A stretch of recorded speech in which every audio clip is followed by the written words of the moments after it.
are so blessed. The kids can study without any trouble.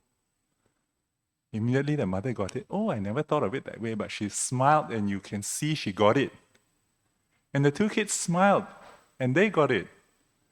Then I wondered whether I said something wrong because the two friends stared into space, looking very worried.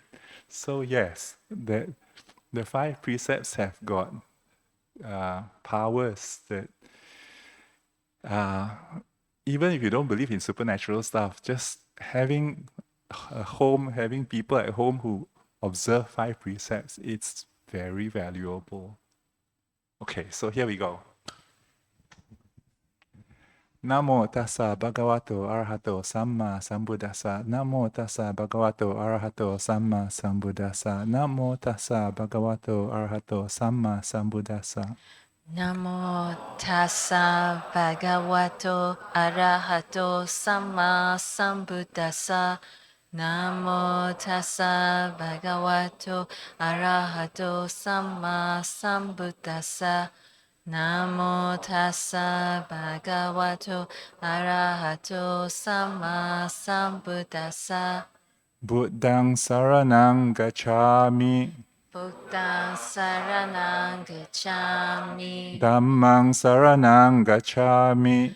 Dhammang saranang gacchāmi. Sanghang saranang gacchami. Sanghang saranang gacchāmi. Dutiyampi buddhang saranang gacchami. Dutiyampi Buddhaṃ saranang gacchāmi. Dutiyampi dhammang saranang gacchami. Dutiyampi Dhammang saranang gacchāmi. Dutiyampi sanghang saranang gacchami. Dutiyampi Sanghang saranang gacchāmi. Tatiyampi buddhang saranang gacchami. Tatiyampi Buddhaṃ saranang gacchāmi. Tatiyampi dhammang saranang gacchami. Tatiyampi Dhammang saranang gacchāmi. Tatiyampi sanghang saranang gacchami. Tatiyampi Sanghang saranang gacchāmi. Ti saranang gamanang nitithang. Amma Bhante. Panatipata veramani sikkhapadang samadhiyami. Panatipata veramani sikkhapadang samadhiyami. Adina dana veramani sikkhapadang samadhiyami. Adina dana veramani sikkhapadang samadhiyami. Kamesu miccācara veramani sikkhapadang samadhiyami. Kamesu miccācara veramani sikkhapadang samadhiyami. Musavada veramani sikkhapadang samadhiyami. Musavada veramani sikkhapadang samadhiyami. Sura miraya majapamadatthana veramani sikkhapadang samadhiyami. Surameraya majapamadatthana veramani sikkhapadang samadhiyami. Imani pancha silani. Imani pancha sikkhapadani silena sugatim yanti silena bhoga sampada silena nibbutiṃ yanti tasma silang visodaye. Sadhu, sadhu, sadhu. Very good. Okay. We do meditation first. Yes. Okay. Okay. Good.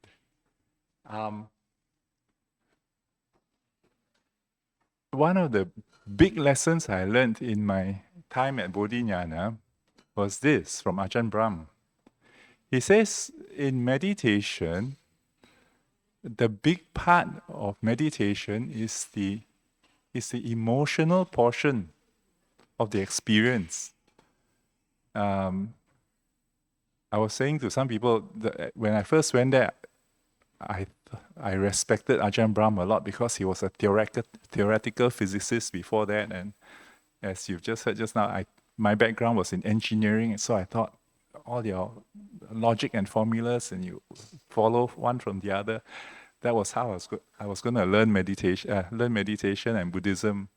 But then Ajahn said, no, meditation has a lot more to do with emotions than logic. And I have since been a convert.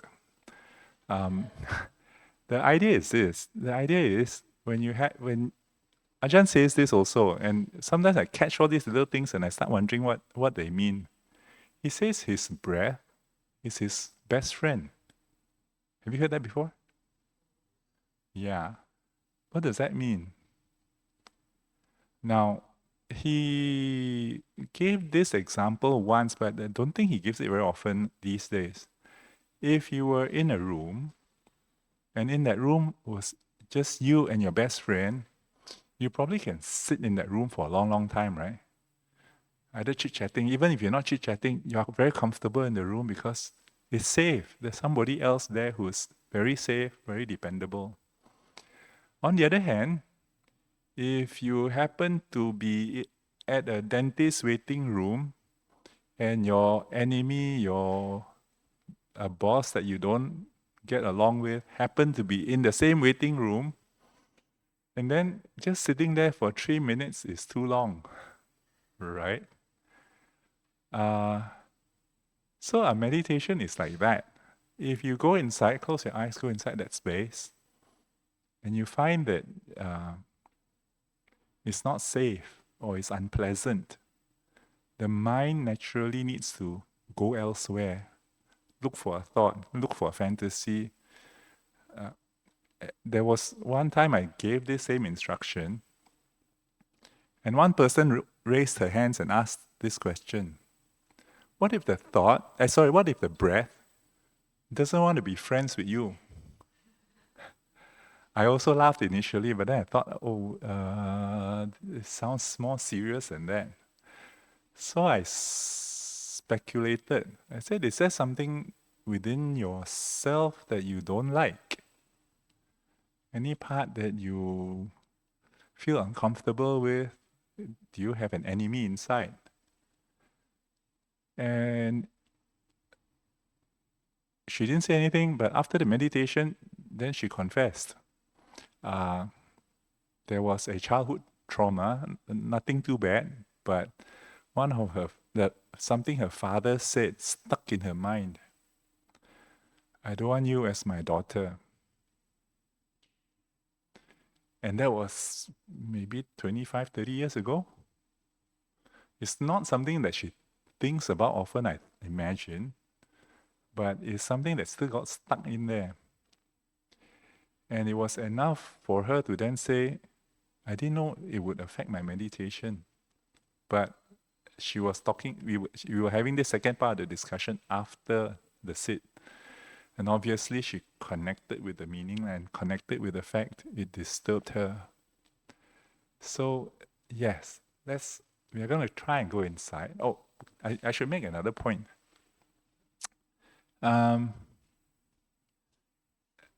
Inevitably, we go inside, you will find discomforts. That's the nature of the body, as you all know. The nature of the mind is to turn away from discomfort. If you had pain somewhere, I wish the pain would go away. If the aircon is too hot, I wish it wouldn't be so hot. If the aircon is too cold, I wish it wouldn't be so cold. The nature of the mind is look for something nicer than here and now. Except when there's kindness and compassion involved. If you saw somebody on the roadside bleeding and all that, most of the time, unless you're a doctor or somebody you know what to do.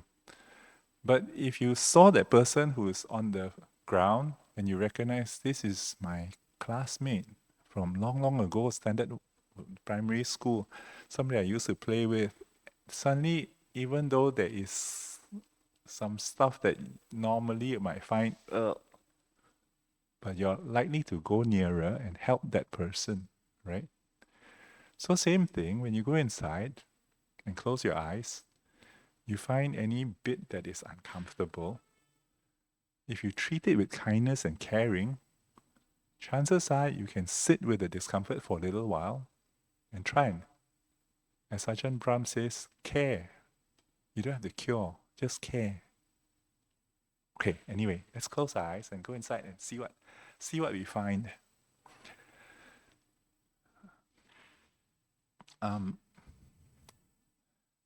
I normally like to start meditating by paying attention to the abdominal area,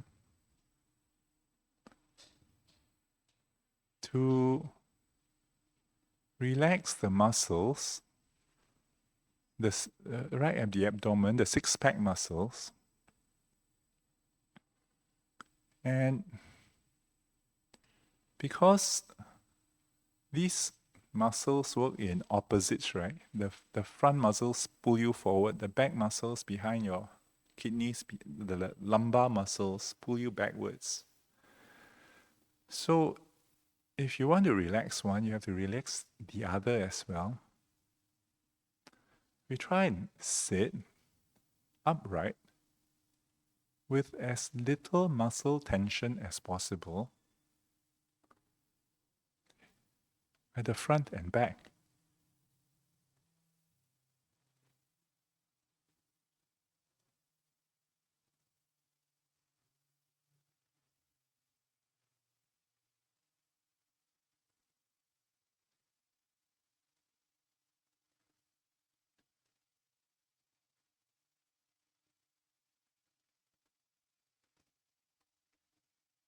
And once you relax those muscles, it suddenly feels like there's more space in the abdominal area.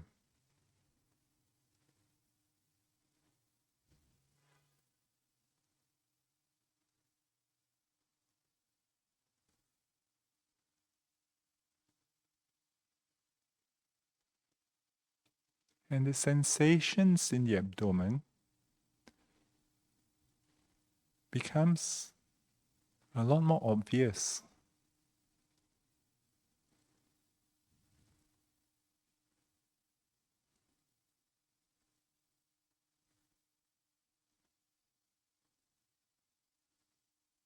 You can almost feel the stomach and the intestines moving as it processes dinner.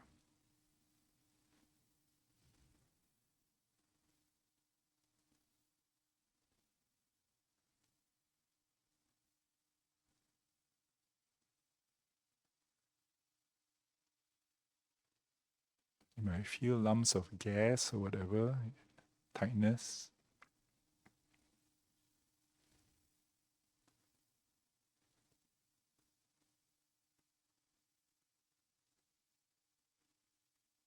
And also quite obvious is that once you're relaxed,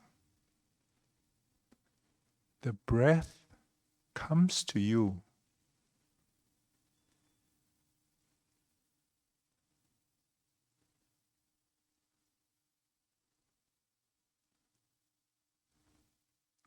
There's a bit of a feeling of coming home, and the breath waits at the door to receive you.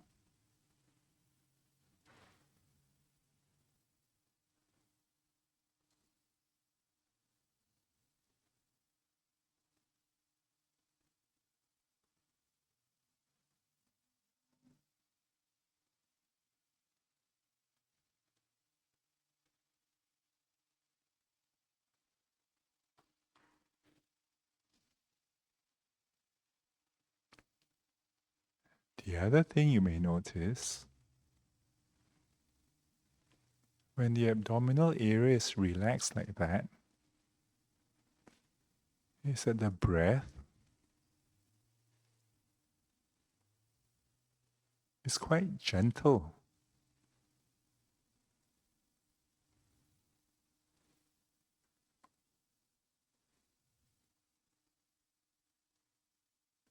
Smoother than normal.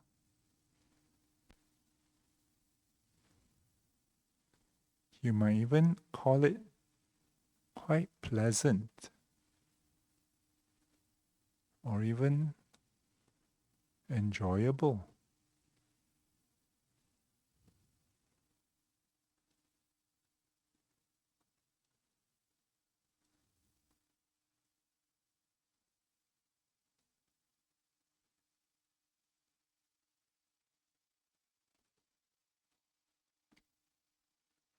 I would encourage you to indulge in this pleasure of the breath.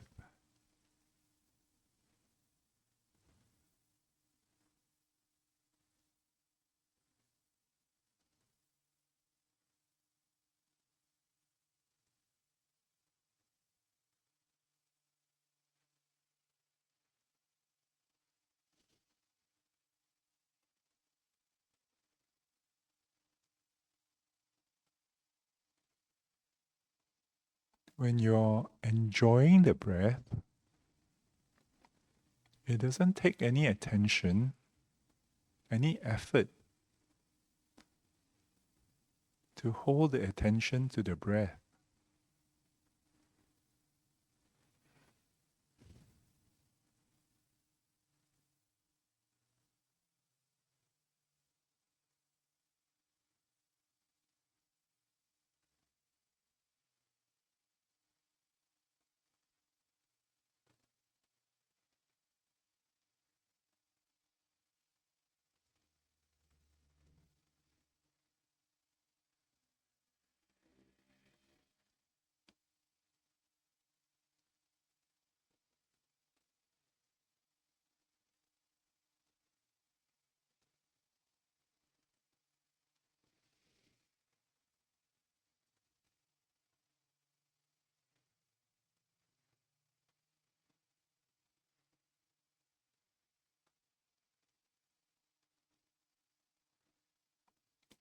Initially coming from a busy work day, the attention doesn't stick so well to the breath, and that's understandable.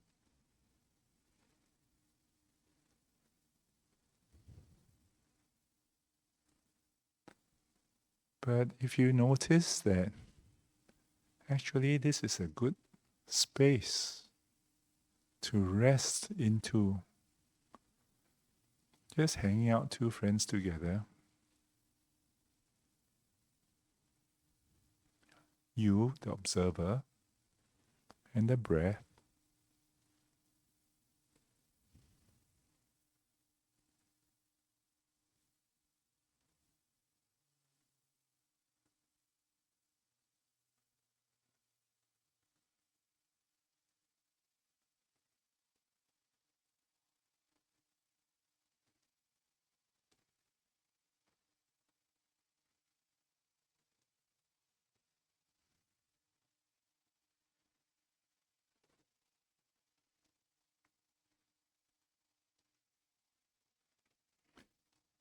as you get comfortable with the presence of the breath, the mind gently settles down.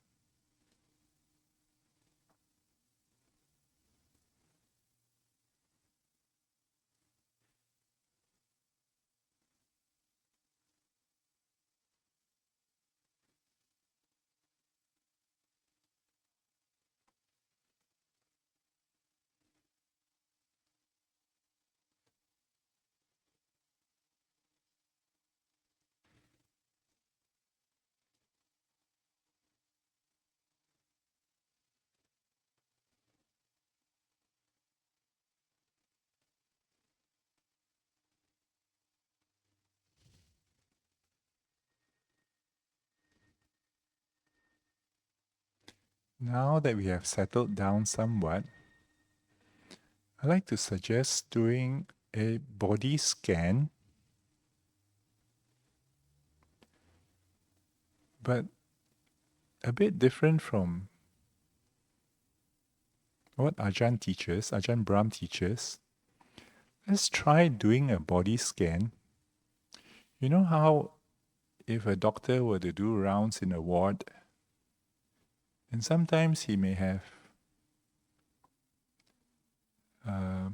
the resident or what do you call it? A junior doctor following, tagging along. So imagine now the breath and you as partners. Do this round, checking different parts of the body, bringing care and compassion to whatever part that requires a bit of TLC.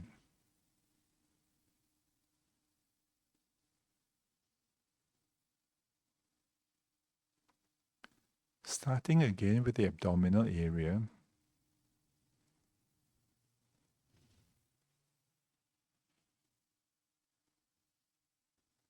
Scan for any tightness, any discomforts.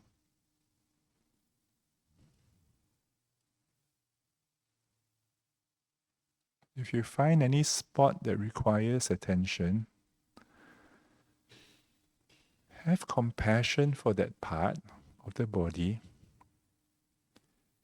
and then allow the breath to gently massage that part, as if to work the caring and the compassion into any discomfort or injured parts.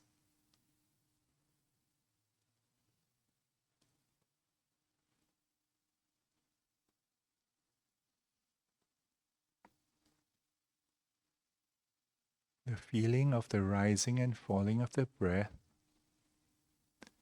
is like a very gentle massage.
You know how it is when you're volunteering together with a good friend. There's always a joy of working together. You don't feel lonely. And the task is always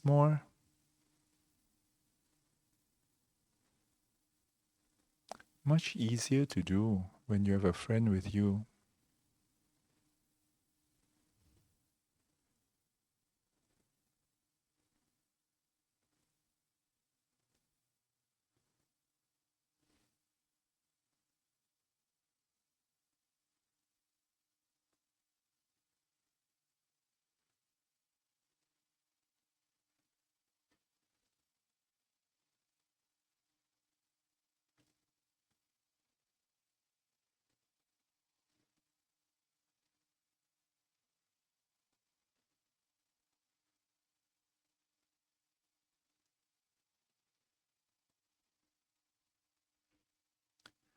Now we can spread that feeling of relaxation upwards towards the chest area, the thoracic area. Just as we had done with the abdominal muscles and the lumbar muscles, we also allow the muscles in between the ribs on the chest And at the back, between the shoulder blades, to all loosen, allowing the body to stay upright with as little tension as possible.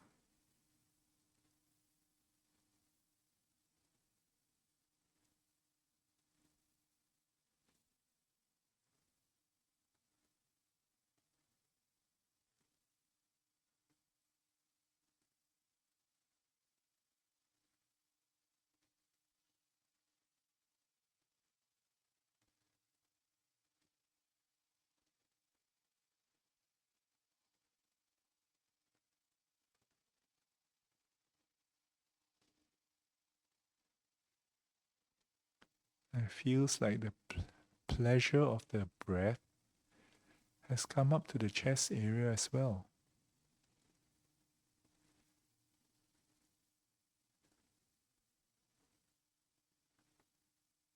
And this upper body can relax.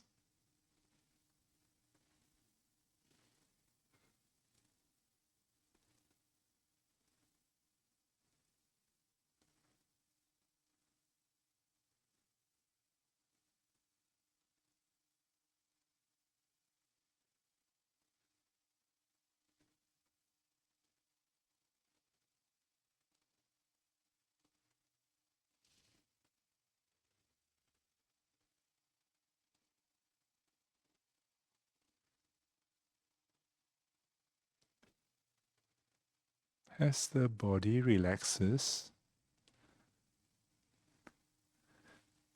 don't forget to indulge in the pleasure of the breath.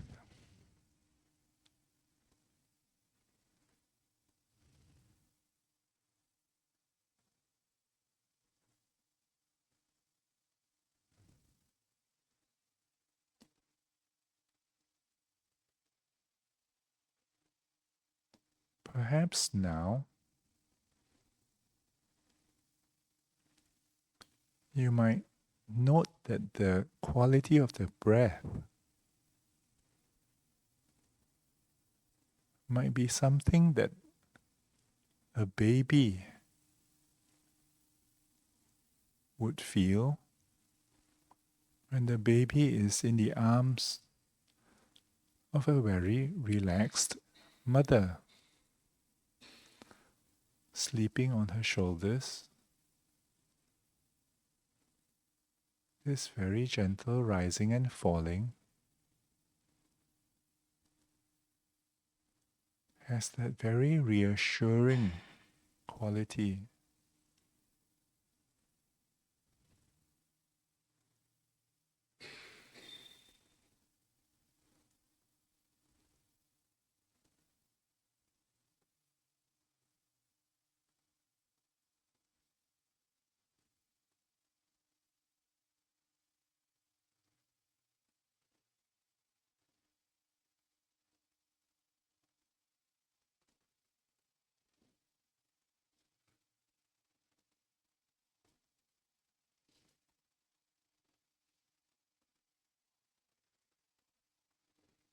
Making this association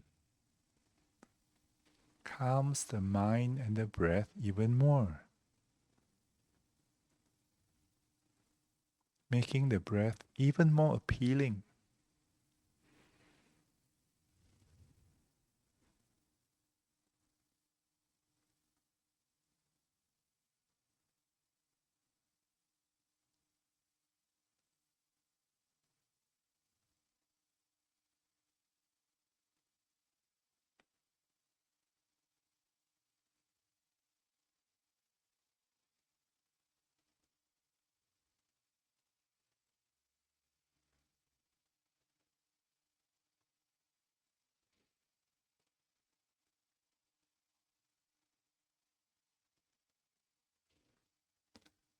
Let's continue to expand the comfort zone further up into the neck area.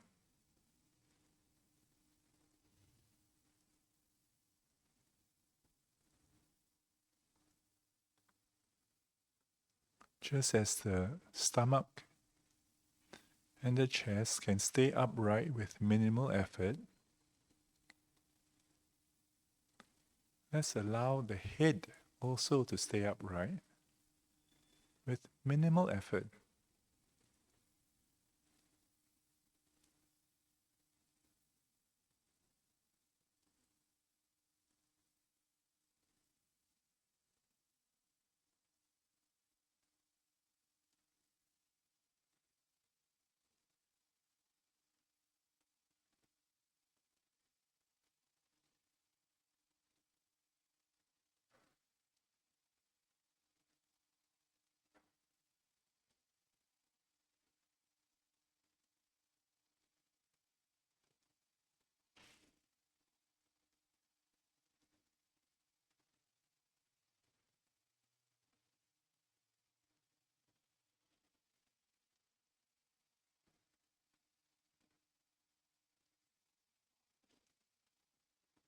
And as the neck is relaxed, let's also relax the jaw muscles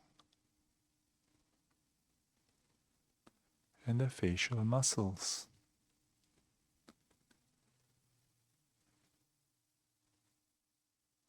All these muscles on the face, we sometimes tighten them as part of our mask, a bulletproof mask. But when you're in a safe place like the BF, when everybody here has taken the 5 precepts, it's quite safe to remove the mask and let the face soften.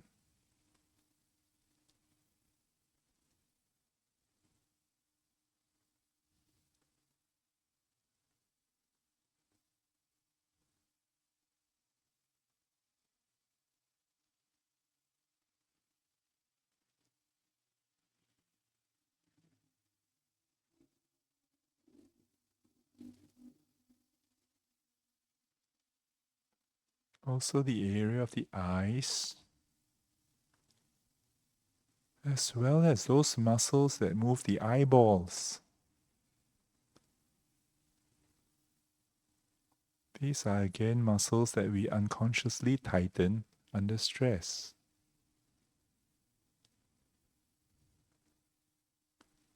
Rotate the eyeballs up and down, left and right.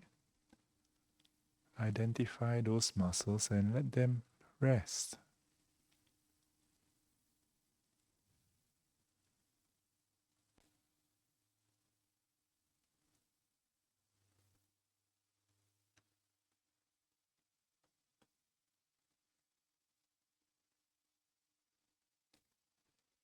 Then now the frown muscles, the frowning muscles on the forehead, between the eyebrows. You can allow those muscles to flatten.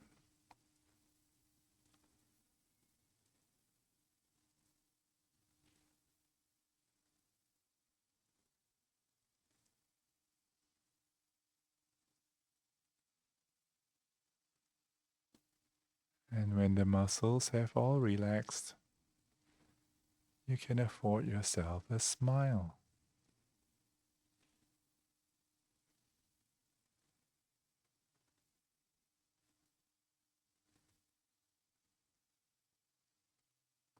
To celebrate the good work between the breath and the kind mind.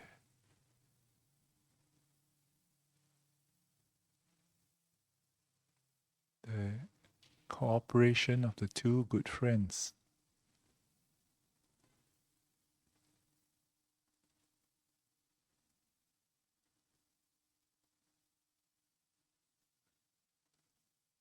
Now let's move an inch or two behind the forehead.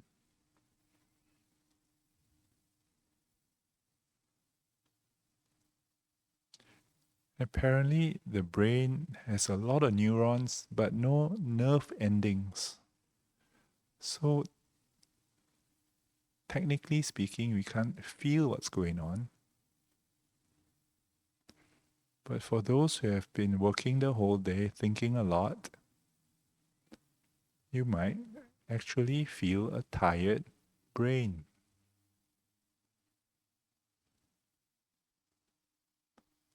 perhaps feeling like it's squashed and crumpled,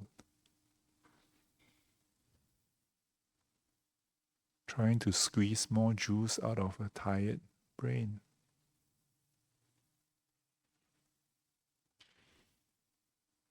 A nice image I use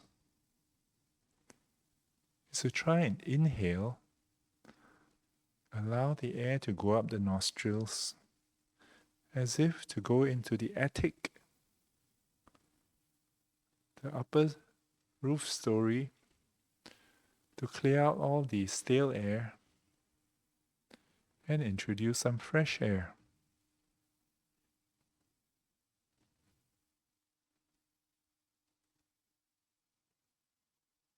As you breathe in,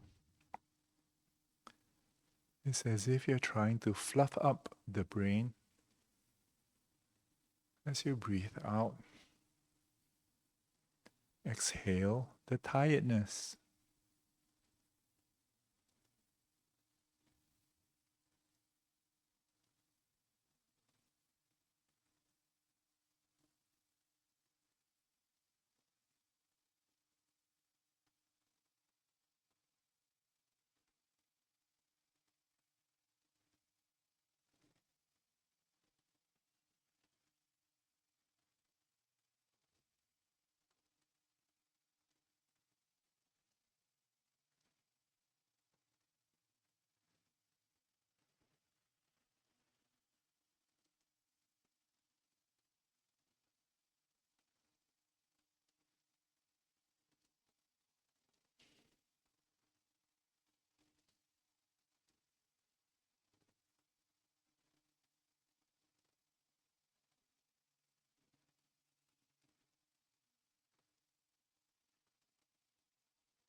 Again, as you do this, do take note of the pleasure in the in and out breath. The more you are mesmerized by the in and the out, the more you are fascinated by how the breath can soothe all the tired bits, the easier the mind sticks to the object. When you're enjoying it, it doesn't even take effort to pay attention.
The more you treasure this pleasure, the less inclined the mind is to run and pick up a thought. It would deliberately want to avoid thinking because that distracts from the pleasure.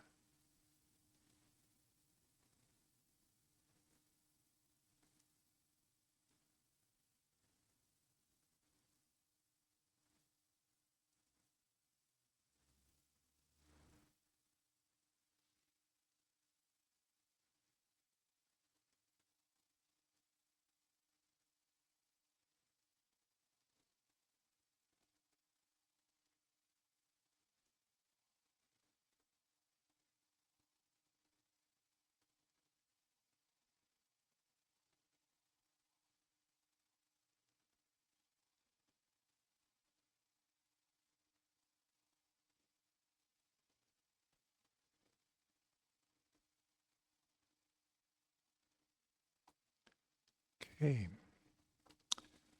I want to introduce one more little experiment before we finish. You know how from the start until now,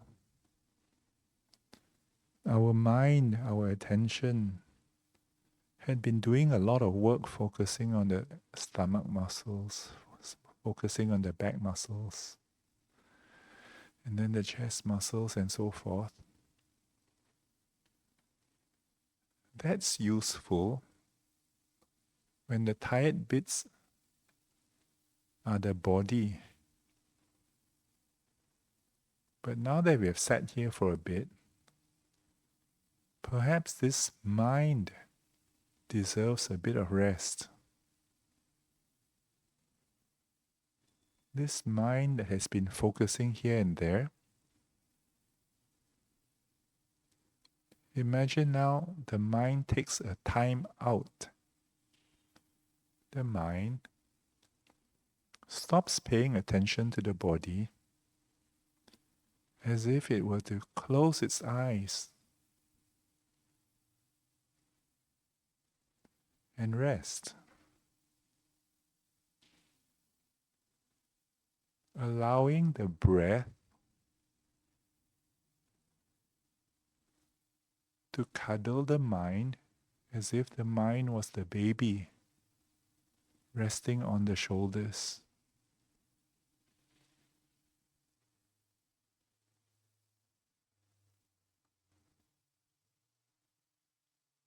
Imagine the baby feeling very comfortable and secure in the arms of the breath. Eyes closed. Totally relaxed.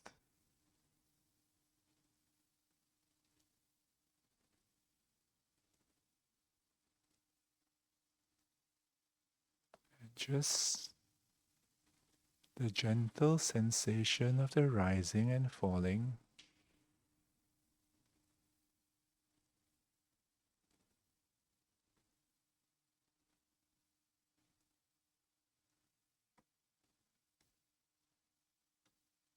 is so comforting.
If you can, relax some more.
allow the observer, the mind,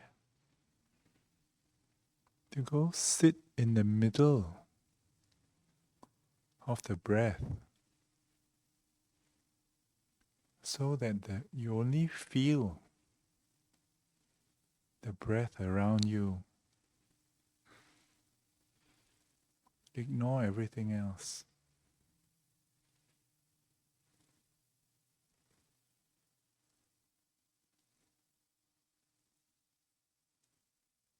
Once you're there, feel the rising and falling,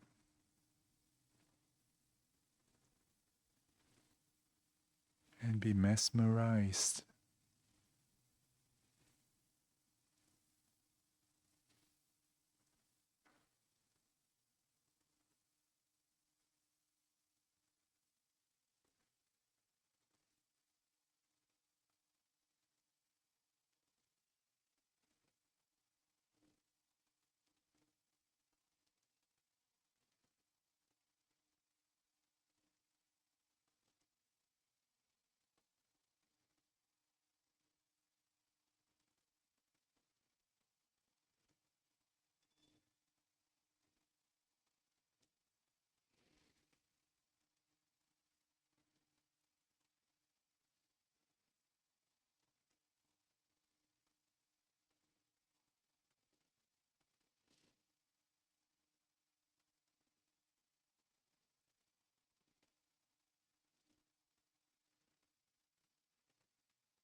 Okay, we are coming close to the end.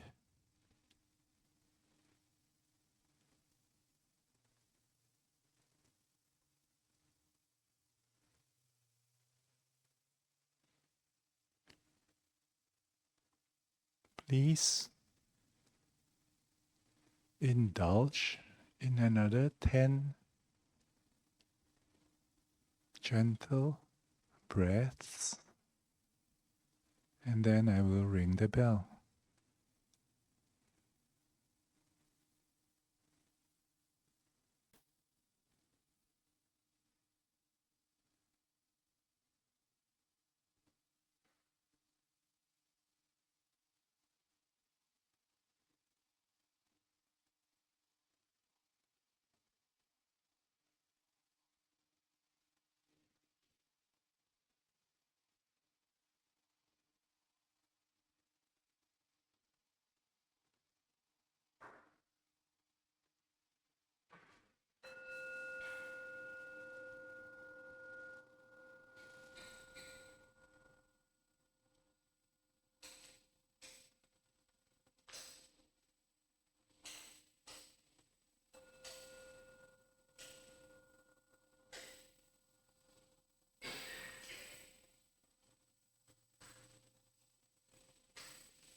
Did you enjoy that?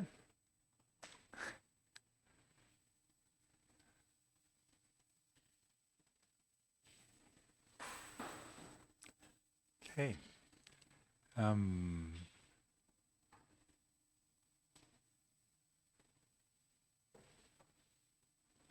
Okay.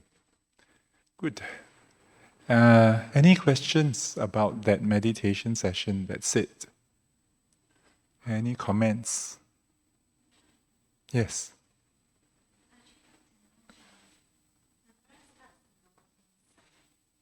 Yeah.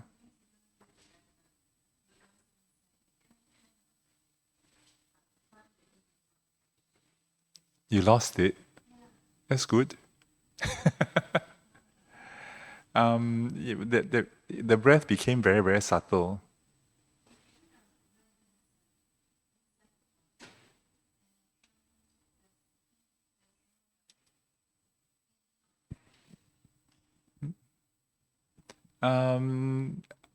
Obviously, you're still alive, even though you didn't feel the breath.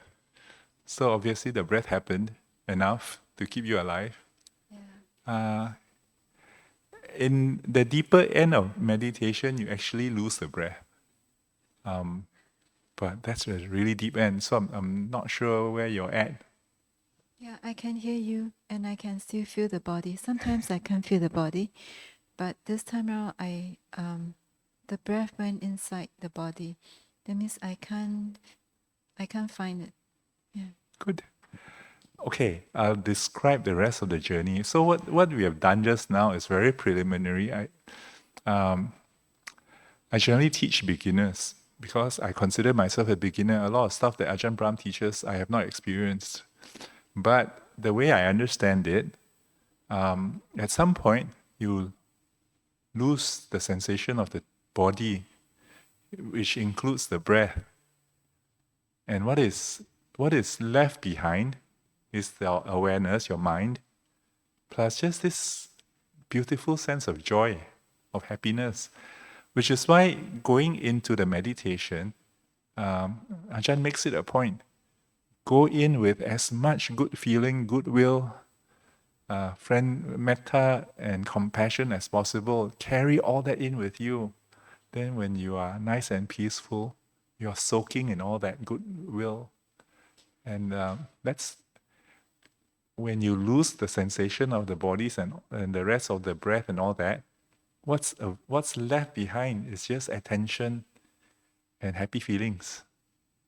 No ill will, no fear, no sadness. And the mind, in paying attention to that, amplifies it. It's just like you realize that the more you're indulging in the joy of the breath, the more your attention just holds on by itself. It sticks like a magnet. You don't have to push it. You don't have to push your attention onto it. Likewise, the deeper you go, the stronger it sticks. The more you are indulging in the happiness, the stronger it sticks. Yeah. Okay. Any other comments? As I always do, when I do these sessions, I like to tell my audience, you are my customer, so you decide what I deliver, rather than I sell you what I want to sell you. And only if you don't have any other questions, then I do what I've prepared. Good? Okay. So I've picked out this one sutta called the Magandhya Sutta. It's fairly long, so I'm going to skip a lot of the storytelling in order to get to the important concepts. So the story was the Buddha was actually quite close to his hometown within the Sakyan Empire, and then he found a Brahmin of this is said here Bharadwaja clan, and he borrowed a fire chamber as a bedroom. So as he was staying there, he went for alms, and after alms, he went to the forest and he stayed in the forest. And then along comes a wanderer by the name of Magandhya, who happened to pass by this fire chamber, and Magandia asked the owner, "Who is this bed made for?" And the owner says, "Well, it's for the ascetic Gautama, whose ETP soul, the perfectly enlightened, fully awakened, accomplished, blah, blah, blah." And then this Magandia says, "It's a sad sight to see the bed of Master Gautama, the life destroyer." So this Bhadravaja said, "Hey, careful what you're talking about. This is a person that's highly respected." But Magandia still goes on to say, yeah, even if I see him face to face, I will say the same thing. So anyway, while all this was happening, because the Buddha was deep in his meditation, he could actually hear what was going on. So he actually knew this conversation happened. But never mind. Eventually, as the Buddha came back and sat in his room, Magandia appeared, and the Buddha immediately asked him, "Magandia, the eye likes to look at things. It loves them. It enjoys them. But it has been tamed and guarded and protected and restrained by the realized one. And he teaches the Dhamma for its restraint. Is that what you were referring to when you called me a life destroyer?" Basically, the Buddha is saying, I no longer indulge in looking at things. Maybe that's why you say I'm a life destroyer. And Magandia says, exactly, because that's what is implied in our old teachings, probably the Vedas, I'm not sure. And likewise, the nose loves, the ear loves sounds, but the realized one has tamed it, guarded it, protected it, and it teach the restraint of it. Is that why you call me a life destroyer? Yes, exactly that. And likewise for the nose, the tongue, and the body, as well as the mind. So the Buddha has tamed all his 6 senses, and Magandia says, exactly because you have tamed it, therefore you're a life destroyer. So the Buddha says, if somebody used to amuse themselves with sights, look at TikTok, look at Instagram, look at, I don't know, sightseeing in Paris, sightseeing in Angkor Wat, or wherever. And all these things are likable, desirable, agreeable, pleasant, sensual, and arousing. But sometime later, having understood the origin of the sight, origin of liking the sight, and then seeing it end, and understand why it is so attractive, the gratification. Understand also the drawbacks. What is the drawback, the disadvantages of indulging in sights? The drawbacks of having the eyes that like looking around, as well as the escape. How do you eventually escape this craving for sights? Anyway, the Buddha says, if this person who used to like all these things, but having truly understood the origin, the ending, the gratification, the drawback, and the escape, and because he truly understands, having given up that craving, dispelled the passion for sight, they would live rid of thirst, their mind peaceful inside. So, Magandia, what would you say to this person? Nothing. Okay, so if somebody has also fully understood, or who used to indulge in sounds, smells, taste, touch, but later having understood the origin, the ending, the craving, the gratification, the drawback, as well as the escape, and then having given up the cravings, live rid of thirst with their mind peaceful inside, what would you say? Nothing. And in this part, the Buddha omitted the mind and thoughts. Okay. Then the Buddha goes on to say, I, as a lay person before, as a prince before, used to indulge in all these things, which are likable, pleasant, and all that. And he goes on to say, you may have seen, he has got 3 palaces, one for summer, one for winter, and one for the rainy season. And for the rainy season, he is always entertained within that palace by dancers and singers, none of them men, apparently. But sometime later, having truly understood origin, ending, gratification, drawback, escape, having given up craving and dispelled passion for sensual pleasures, I live rid of thirst with mind peaceful inside.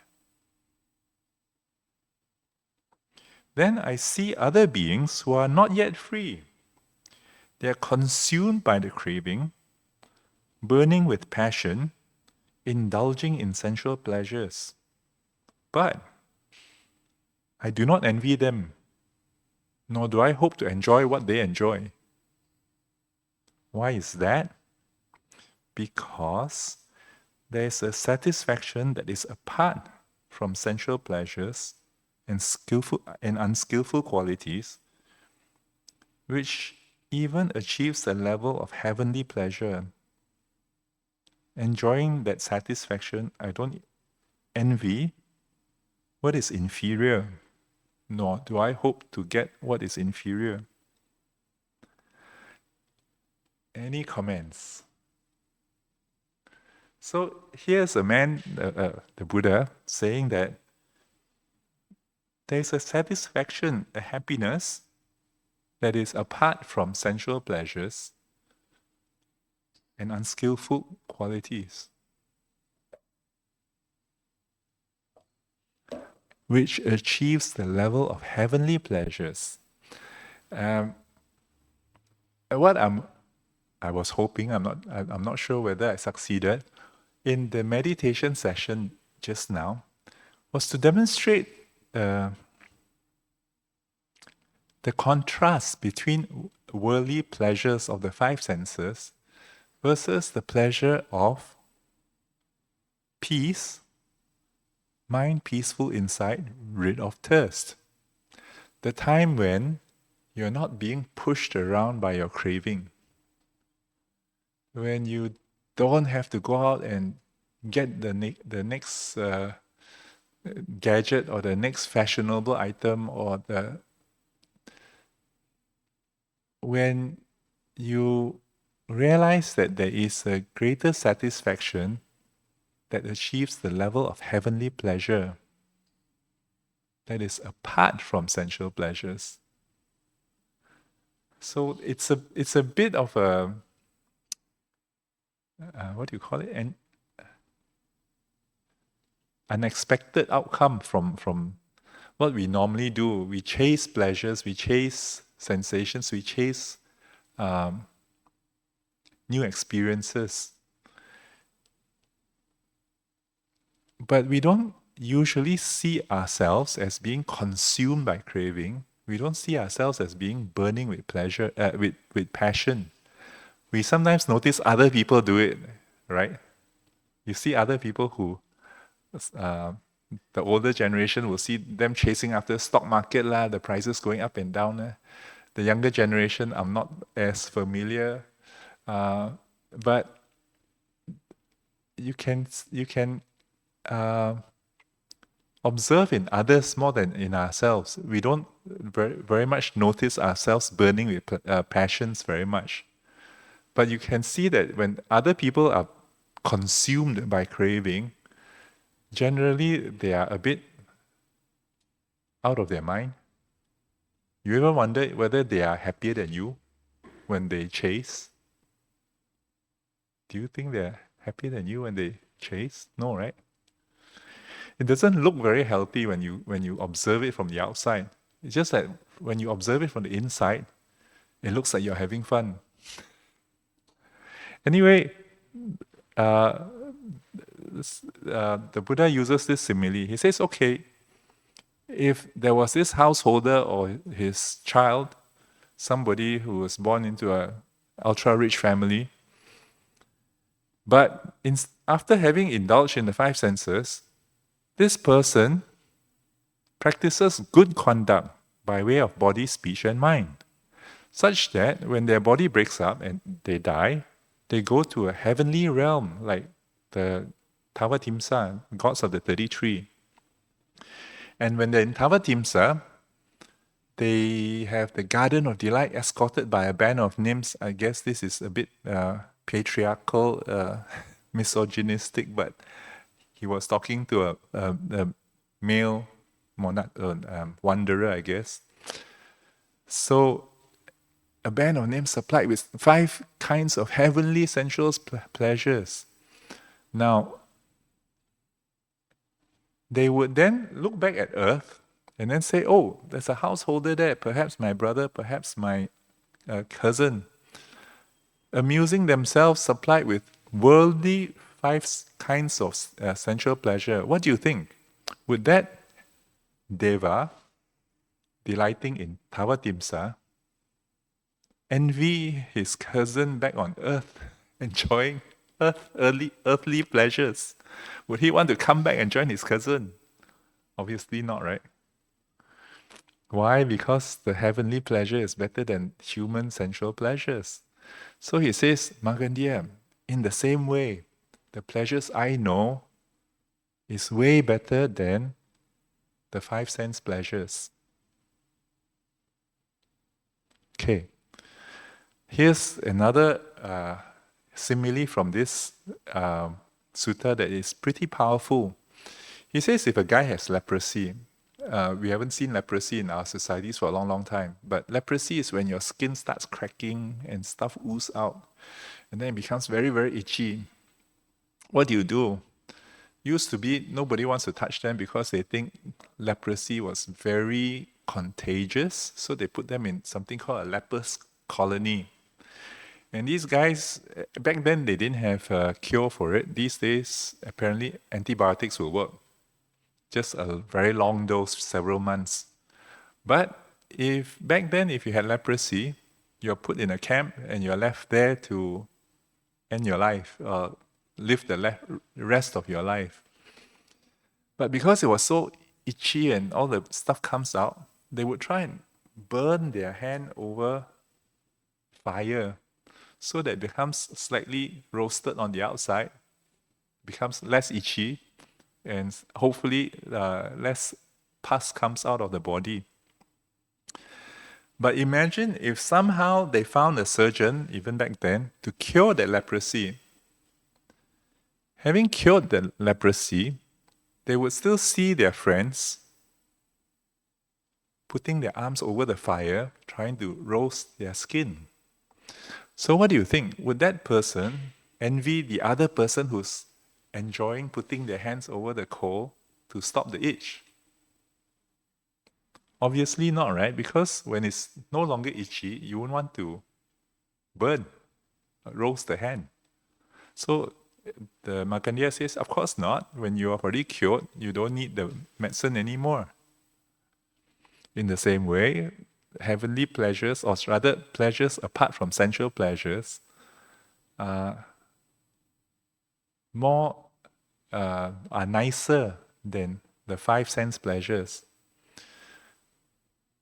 Then, using the same example again, he says, if now somebody holds a healthy person, some previously a leper, now cured, if somebody holds him and brings him to the fire, previously this guy would go to the fire willingly by himself and burn his hand.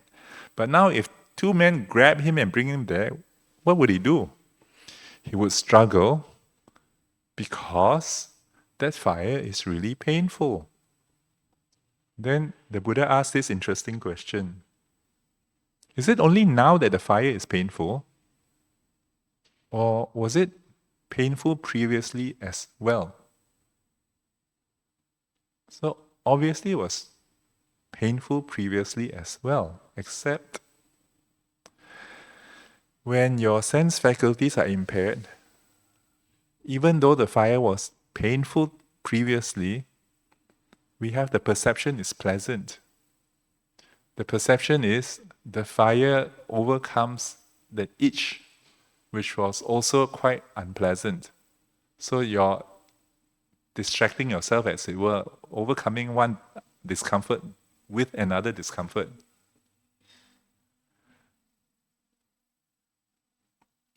So, even though sensual pleasures are actually painful to touch, we have distorted perceptions that they are pleasant. And that's what the Buddha was saying. So, assume now the same leper, if he wasn't cured, the more they scratch their wound, the more they cauterize their skin, burn their skin, the more their wounds would become foul, stinking, and infected. But still, they derive a degree of pleasure and gratification from the itchiness of their wound. And we see this kind of stuff in addictions. If somebody is addicted to gambling, they are losing money, but they still have to go back to the casino or the online casino or the race course and gamble again. If you're taking drugs and you know that it's causing you to be quite depressed, even so, you derive a degree of pleasure and gratification, itching for that wound. And that's how the Buddha says, I see, that's how I perceive sensual pleasure. The more you indulge, the more their craving increase, the more they will burn. But still, they will continue.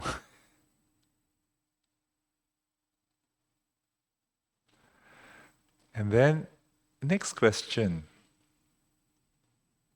Have you ever seen somebody who can, without giving up those cravings, get rid of their thirst and have their mind peaceful inside? Obviously, the answer is no. And the Buddha agrees. I've also never seen anybody who can get rid of that thirst and have their mind peaceful without first fully understanding the origin of sensual pleasure, the ending of sensual pleasure, the gratification, the drawback, and the escape. It's only after you fully understand that you can give up, it's only after you fully given up that you are rid of the thirst, the urge, and have your mind peaceful inside. Just to understand, the word thirst here, tanha, is also translated as craving. It's the same word. So this translator decided to use the word thirst rather than craving. So yes. Okay. Let's stop here as far as the suttas go. You can take off the screen if you want. So,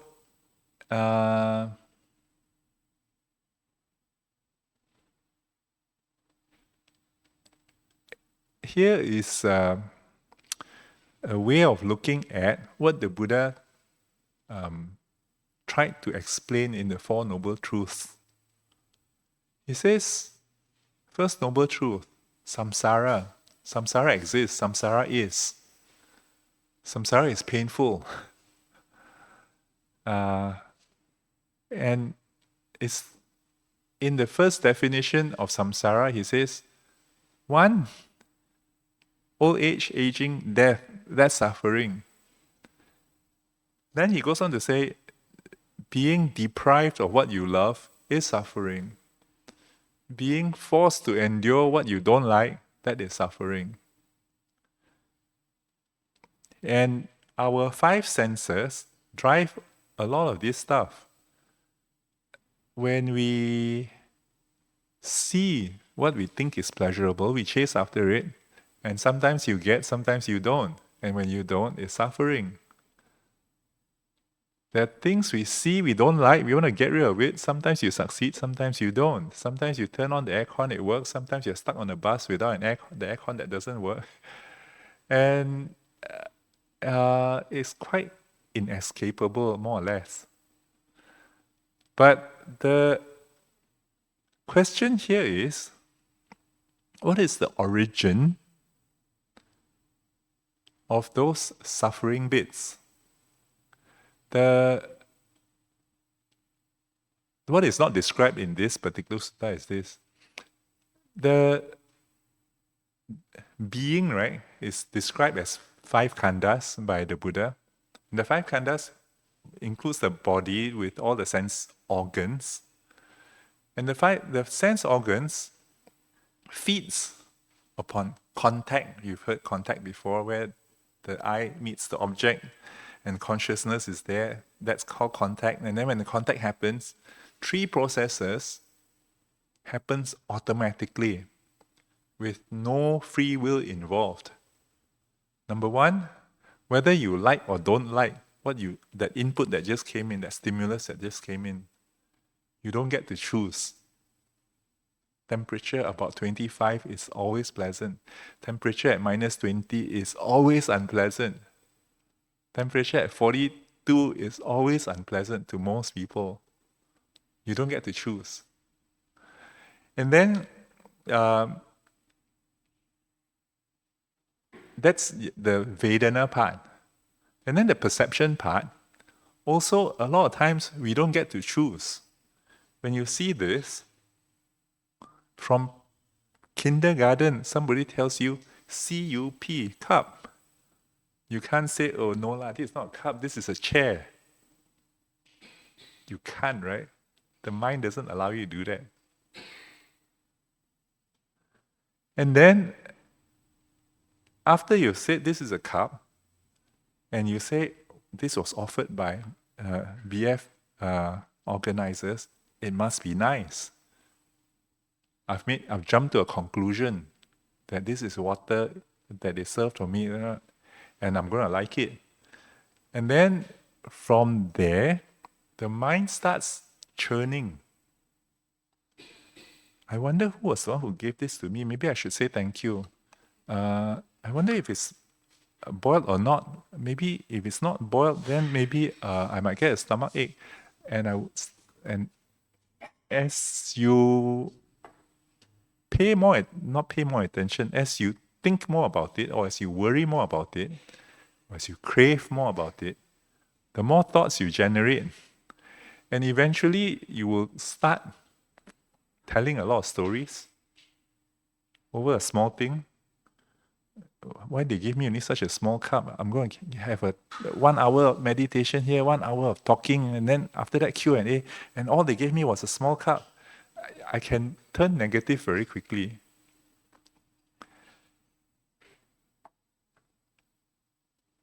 And the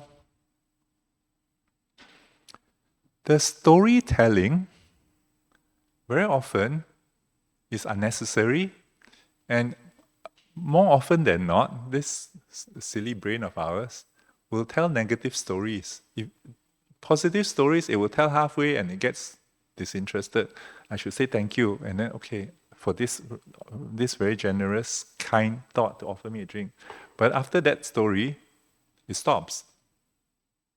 But if I were to say, I don't know whether it is boiled or not, that story will go on for a long time.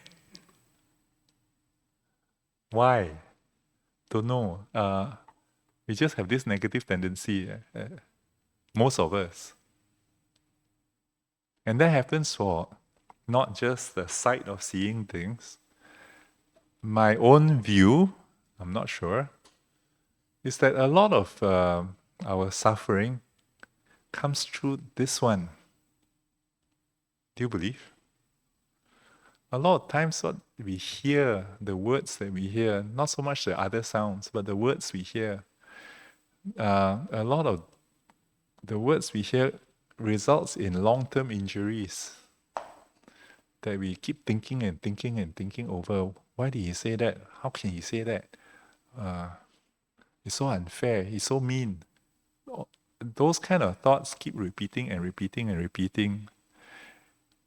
And then the Buddha gives another simile of the two darts or the two arrows. Heard that one before? Yeah. So somebody says something, arrow shoots into the ear, and then you go back and you start thinking, why did he say that? How can he say that again?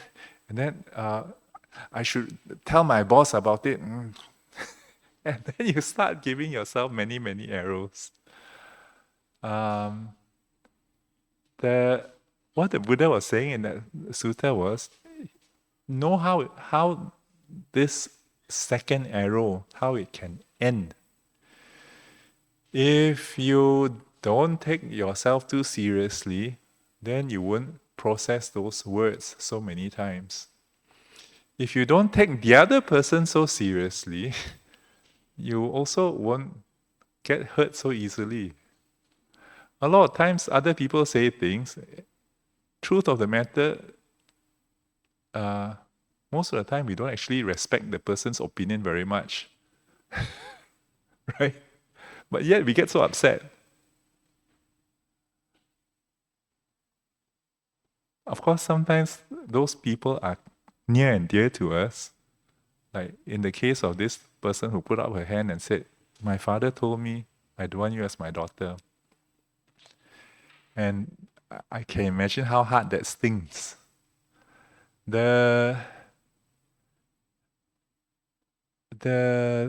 way I like to teach Buddhism, because a lot of us have heard Buddhist teachings, the 5 precepts and all that so many times, sometimes we get immune to it.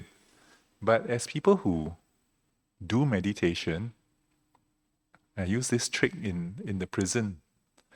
When you already know what it feels like to be peaceful, to be calm, to be able to enjoy your breath, when you know that the prerequisite for that is peace of mind, then you'll be very careful to protect that peace of mind.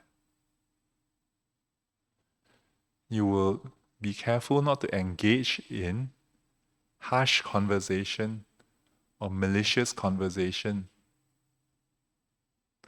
You will protect yourself by having goodwill with everybody else. When you have goodwill with everybody else, you can sit down in the same room and you're friends. When you sit down in a room and you think, I don't like that person, this one's my rival, or that one said ugly things to me before, that one wants my job. When you start having thoughts like that, then you feel very unsafe. And if you feel very unsafe, you lose out on the opportunity to enjoy peace in a meditation, which would lead to deeper joys later on, especially if you have hopes to go join Ajahn Brahm's retreat or anything like that. Can you imagine bringing a whole bag full of complaints and ill feelings to a retreat in Angkor Wat, and then try and sit there? Why does my mind keep not stop? Why do I keep thinking about that boss? Why do I keep thinking about that rival? And of course, family members weigh in more than most other people outside your life. And then for the aging population, here's something else I learned. My dad passed away from Alzheimer's before I ordained. And fortunately for me, he was for himself also, he was pretty much a jovial person. He was also the school principal of a gangster school. So he had a fierce alpha male side of him.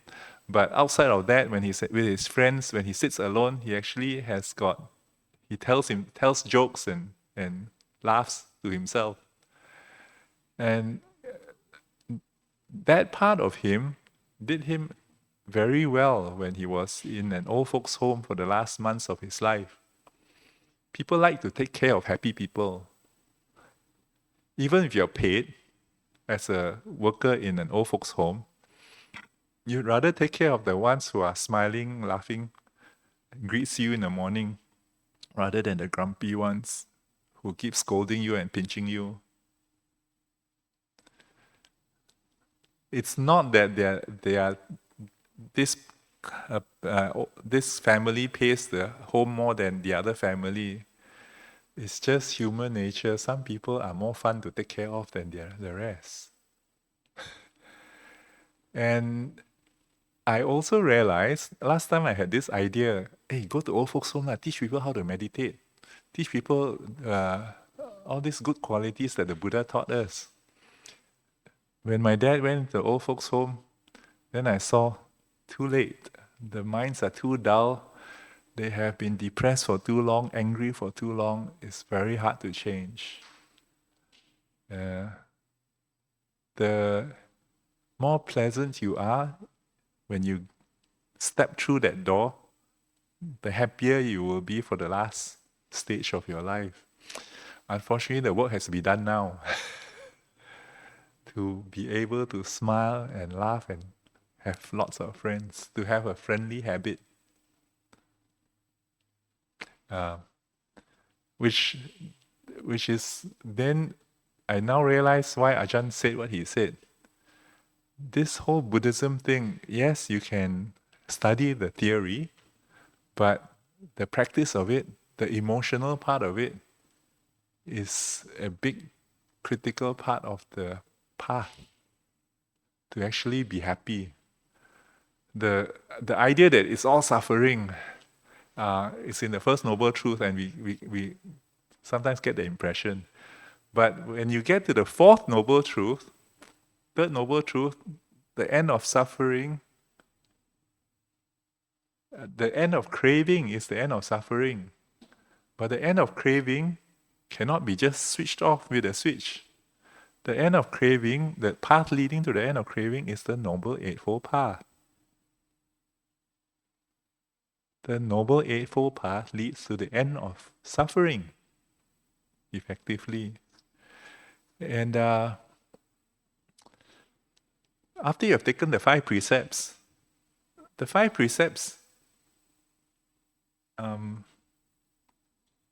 apart from Musavada is in the right speech part of the 8 precepts, Eightfold Path.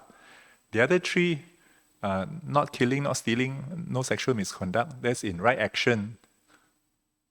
So you have addressed one part, right action, and you have addressed 1/4 of right speech.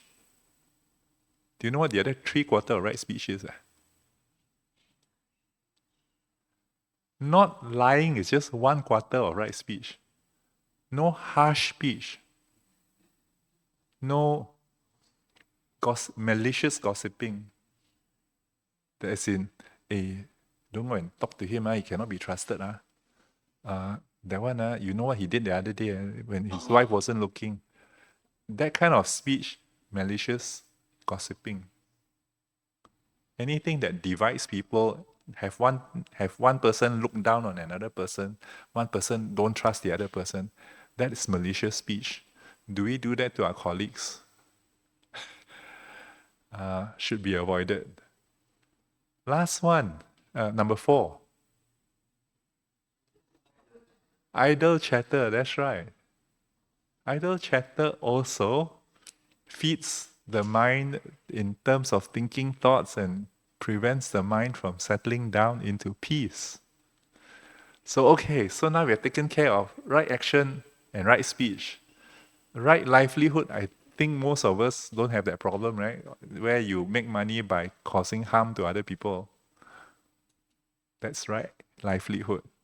Okay, so 3 out of 8 covered. First one, right view, that one we develop over time. As you gain more knowledge, hear more Dhamma talk, as you understand what the Buddha discovered, your right view develops over time. What's the second one? Right intention. What's the 3 subheadings?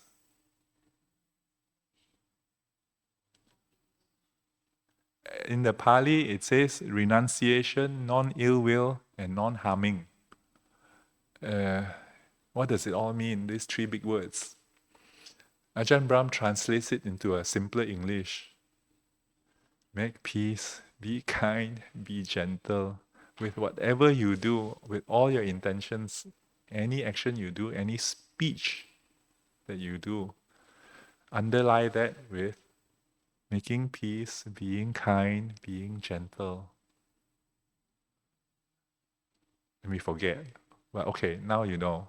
So, can do. Right intention, right speech, right action, right livelihood. 4 covered. Then, number 6. Right effort or right endeavor. Develop good qualities, suppress bad qualities, or eliminate bad qualities. Whatever good qualities you don't have yet, try and add some more. So now these are qualities that are outside of right action, right livelihood, right speech. Stuff like generosity, caring,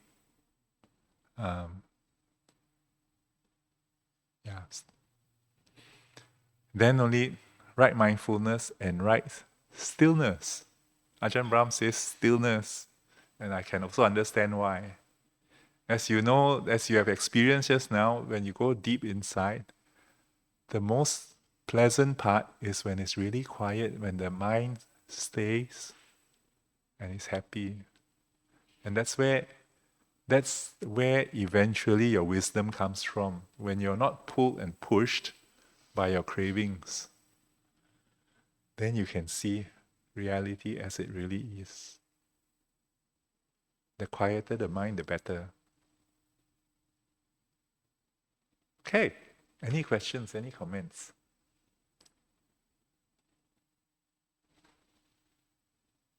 Yes.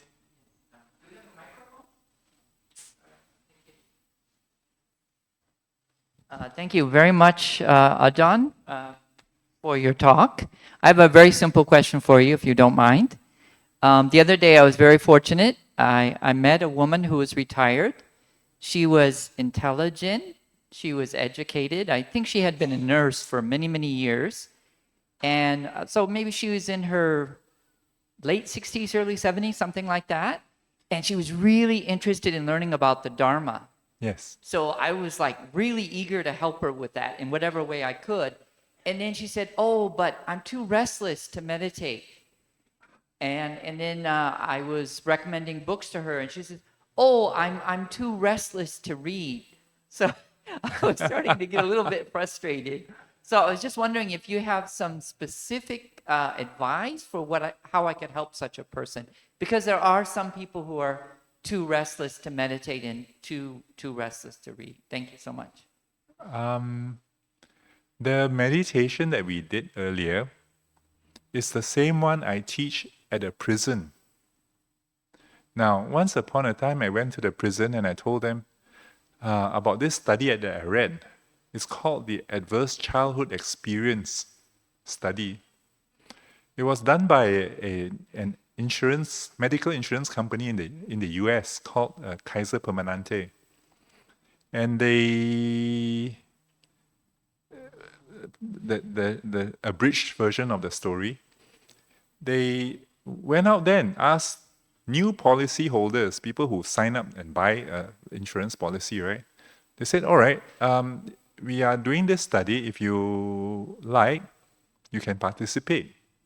So, as you know, when you buy an insurance policy, you fill up the form, your name, your age, your sex, your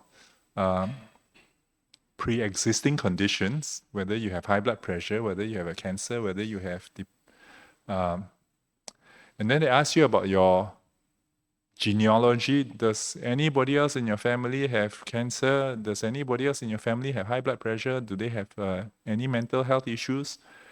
And then they go on to ask you, well, what job do you do, and what dangerous sports do you take part in?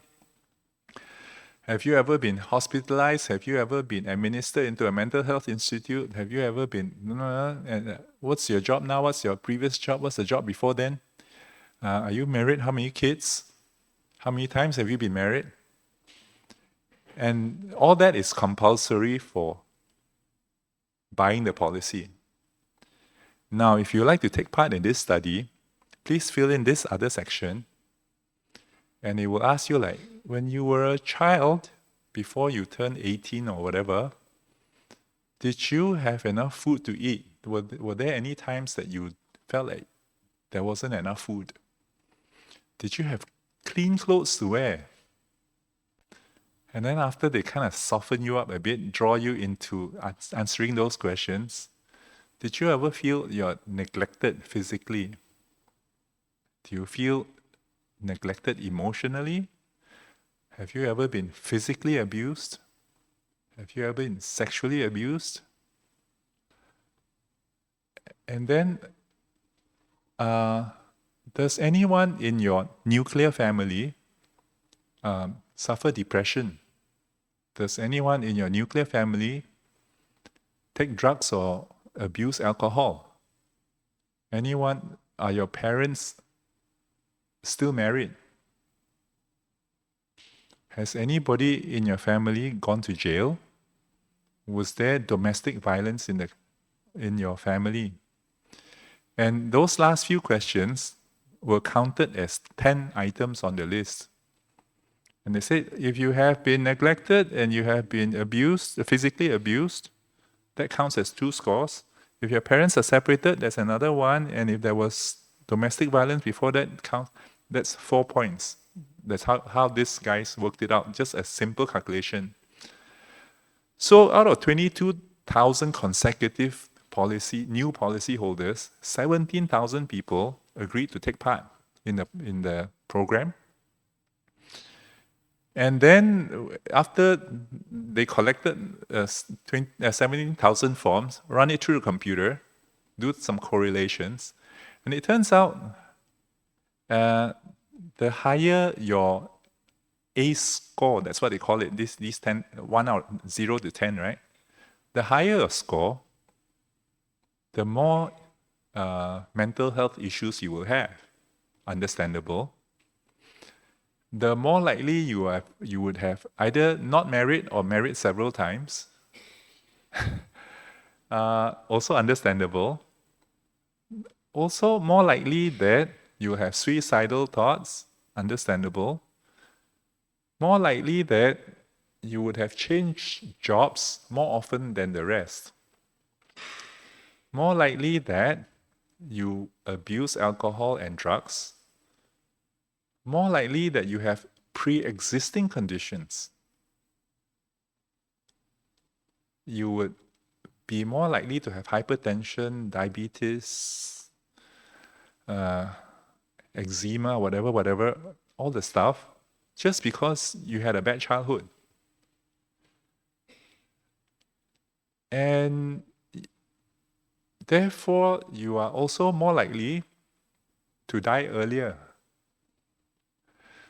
And the researchers said these correlations were so strong, it doesn't make sense to worry about whether you take 2 cups of coffee or 3 cups of coffee a day, whether you have 3 eggs or 5 eggs a week.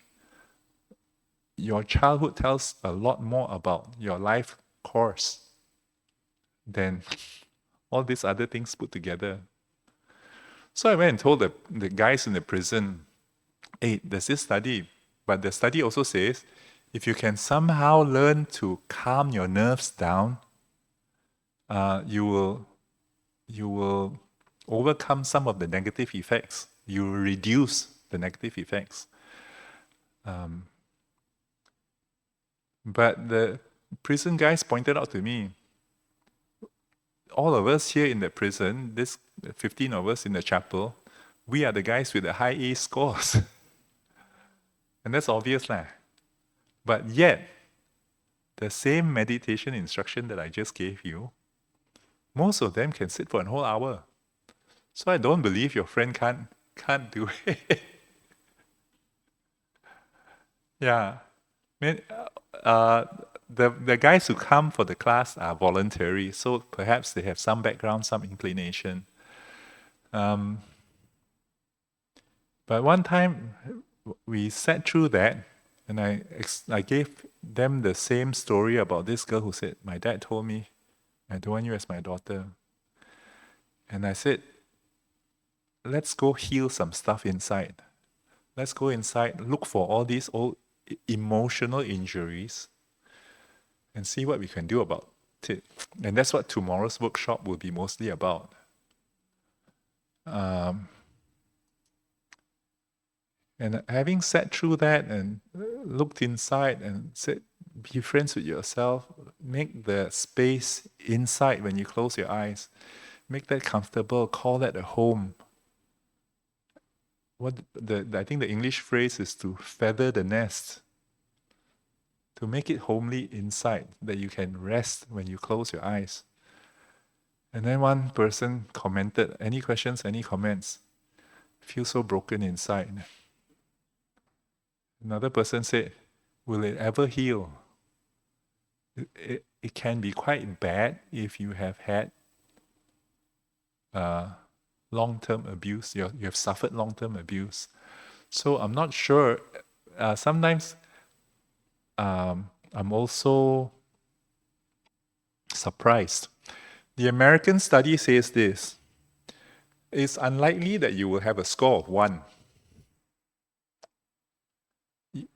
Score of 0, that's roughly 1/3 of us, or 1/3 of Americans. If you have a non-zero score, most likely you have a few concurrent issues going on. So I went back when I read that study. Every year I come back for Chinese New Year, go back to KL, meet all my classmates, all my friends. And one year we were sitting together, a few of us around the table, and I thought, in my mind, A-class student, go to engineering school and all that, I never saw mental health problems. I never recognized it. Then when I described it to them, one girl said, well, at 8 years old, I had to cook for my family. I had to wash my own clothes. Then suddenly, 2 other sisters said, 8 years old? I started at 7, sister started at 6. And then suddenly, the number around the table was roughly 2/3 had childhood trauma of some kind. Not the perfect papa hao, mama hao family. And then I realized, it's actually, these things are in my class also. I just didn't recognize these things. A lot of people hide them so well, we don't see them. And most of us function well enough to survive in the world. But when you sit down, close your eyes, what if the breath doesn't want to be friends with me?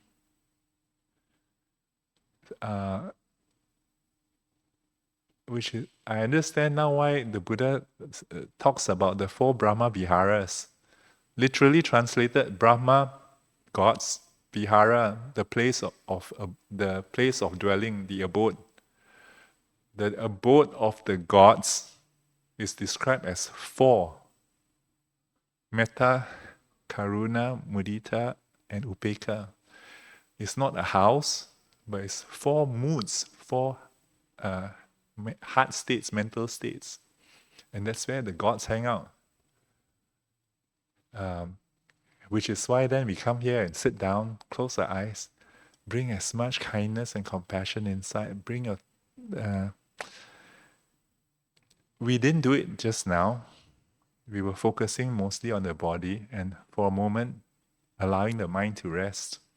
Tomorrow, we'll do the same thing in the first session, and then later on, I would like to go focus on your emotional seat, the heart, and see whether it's carrying any injuries. And then if it does, we'll bring lots of kindness, lots of compassion in, and give that a massage as well. That's the plan. So if your friend can come tomorrow, I hear the seats are still available. Unfortunately, she's in Canada.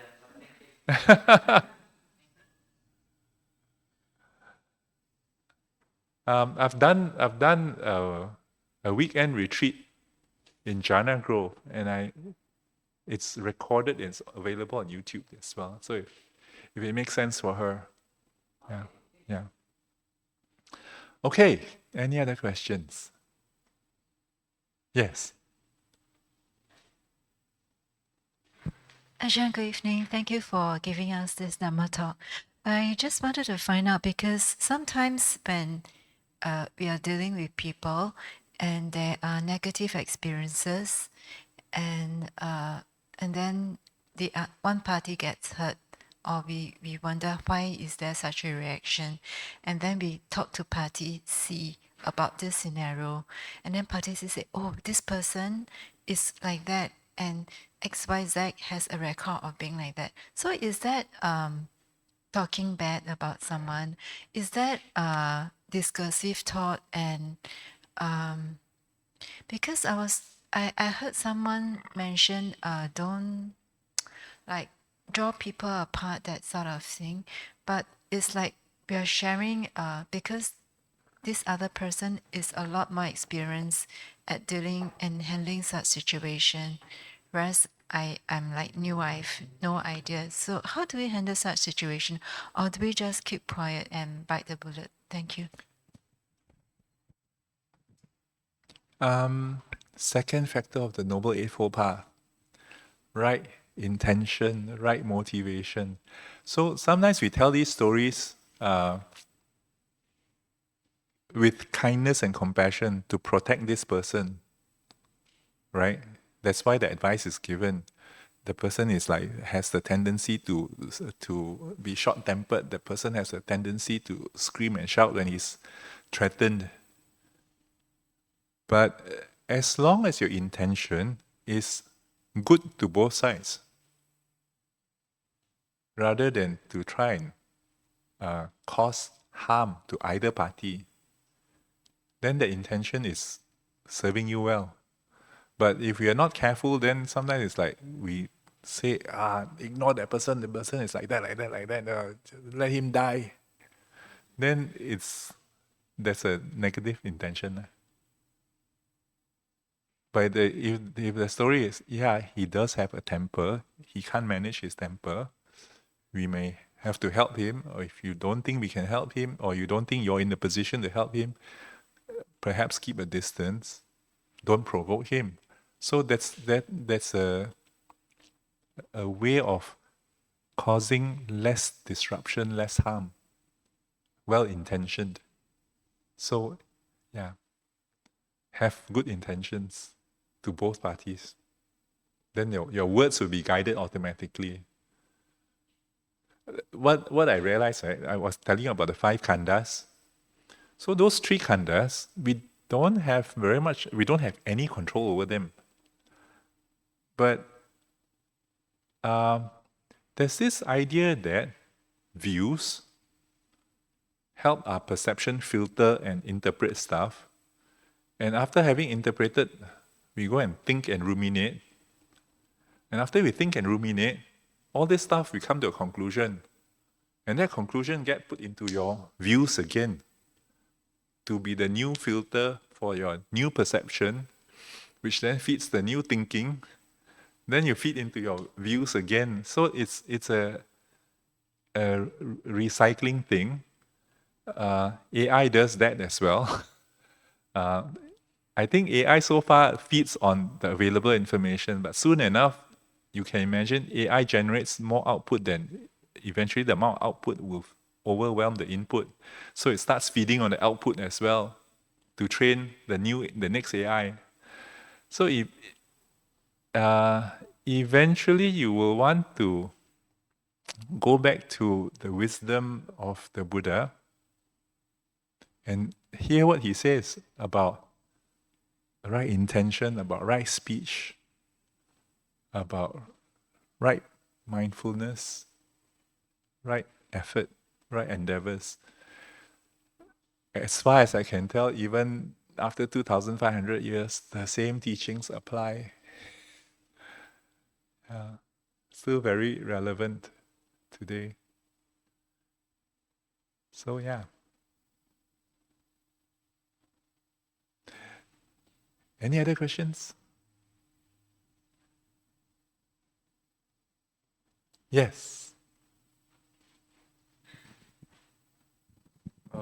Thanks, Bhante, for the talk. I'm not sure if this question may result in a very long answer from you, but Good. I'm curious because your background, since I've read up that you ordained at a fairly later age compared to most monastics. So I was curious, like, how's your Dharma journey like? How's your lay life leading up to, when you are middle-aged, and then how was it, and you made that decision to go into monastic life, and how's it been? Cause and conditions beyond my control. I was having fun. My life journeys was all about learning stuff. My joy in life was learning stuff. So when I was in school, I enjoyed my physics, I enjoyed my maths. I didn't like memorizing stuff in history or geography. And then when I graduated, I enjoyed my engineering work, went on to look for other things, all the new toys like cameras, like motorbikes, like scuba diving, like electric guitar. Did all that. And then after a while, you hear Ajahn Brahm talks about, me and my wife we also traveled the world. I prefer backpacking. Because she was high up in the corporate world, we had 5-star experiences. Then after a while, you come across Ajahn Brahm, and he tells you, there's this other world you have never seen, never explored. And it's like a cave that is very, very long, and it's beautiful inside. What's that cave? Your own mind. And I can also understand, yes, how many mountains do you want to see? How many temples do you want to see? How many shopping centers do you want to see? How many towers do you want to see? After a while, you've seen it all. Is one motorbike same as the next motorbike? Of course. The differences between one and another is very small. And then I had no talent in the electric guitar anyway. And then, when my dad had Alzheimer's, and his second wife told me, I love your dad, but not that much. So I said, never mind, come, stay with me. Then I told my wife, time out, 2 years. I want to see what old age and death looks like. And then, Ngam, that time, she retrenched, got a golden handshake, took a big package and decided, retire, go stay in the monastery 1 month, and 1 month became 3 months, and 3 months became 4 months, extend beyond the Australian 90-day visa. Then after that, from 3 months plus 1 month, came back, can I go forth? Then after, I had to say yes. I couldn't think of any good reason that was not selfish. So I had to say yes. Some more, in addition, this was not any old monastery. This is the world's best nunnery I know. World-class teaching faculty. World-class facilities. Full scholarship, tuition, board and lodging, plus uniform. So, I have to say yes, all right. Then after my dad passed away, now that my wife has left me, what do I do? Take up Ajahn Brahm's challenge, go and check what's inside the mind. But as you can see, my journey, a lot of things to think about. So my mind is busier than a lot of the other monks. But thankfully, not negative stuff. Not so much negative stuff. So easier to let go, but easy to get attracted to solar panels, solar system, auto gate, water pumps. Yeah. And then now, trying to use that engineering mind, go and look at all these suttas and try and figure out how this thing works. So for me, it's a fun journey. It's interesting. Anything else? Okay. We do the Arahant. Ajahn, let's say sadhu, sadhu, sadhu, sadhu.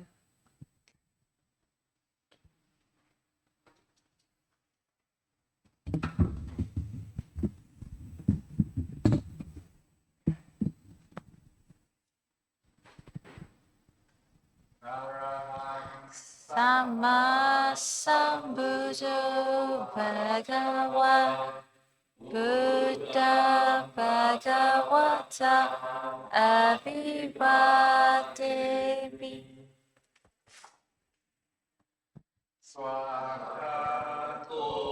Bhagavata Dhammo Dhamma Namasami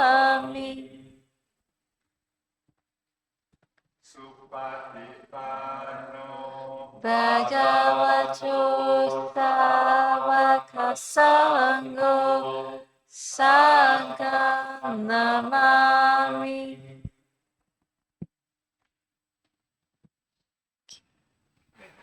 Let us pay respects to Bhante.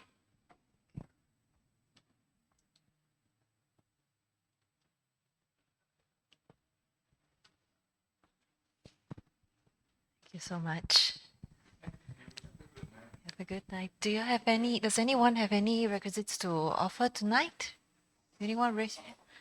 Yeah. Otherwise, there's always tomorrow and Sunday. Yeah. Thank you, everyone.